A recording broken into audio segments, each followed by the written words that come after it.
మోడీ చాణక్యం పనిచేసింది. భారత్ వ్యూహాలు సక్సెస్ అయ్యాయి.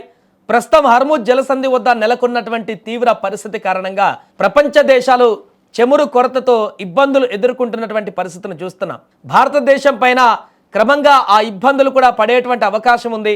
భవిష్యత్తులో ఇలానే కొనసాగితే అనేక ఇబ్బందులు వస్తాయనేటువంటి విషయం తెలిసినటువంటి సందర్భంలో తాజాగా ఇరాన్ అద్భుతమైనటువంటి శుభవార్త తెలియజేసింది.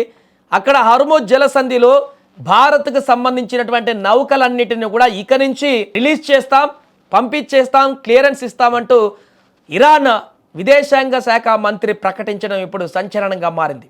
భారత్తో సహా తమ మిత్ర దేశాలైనటువంటి మరో 5 దేశాల నౌకల కోసం హర్ముజ్ జలసంధిని తెరుస్తున్నట్లుగా ఇరాన్ విదేశాంగ మంత్రి అబ్బాస్ ఆరాగ్జీ ప్రకటించారు. ఈ విషయాన్ని ముంబైలోని ఇరాన్ కన్సులేట్ జనరల్ కార్యాలయం ఎక్స్ వేదికగా వెల్లడించింది. మేము హర్ముజ్ నుంచి ప్రయాణించేందుకు మిత్ర దేశాలకు అనుమతులు ఇస్తున్నాం. వీటిలో చైనా, రష్యా, భారత్, ఇరాక్, పాకిస్తాన్లు కూడా ఉన్నాయి అని ఆరాగ్జీ ప్రకటించినట్లుగా పేర్కొంది. దీంతో హర్ముజ్ జలసంధికి ఇరువైపులా చిక్కుకుపోయినటువంటి భారత నౌకలన్నీ కూడా సరుకులతో కూడినటువంటి నౌకలన్నీ కూడా ఇప్పుడు ఆరాంసే ఇండియాకి చేరుకునేటువంటి అవకాశం ఉంది. తమ గమ్యస్థానాలకు చేరేందుకు మార్గం సులువైపోయింది.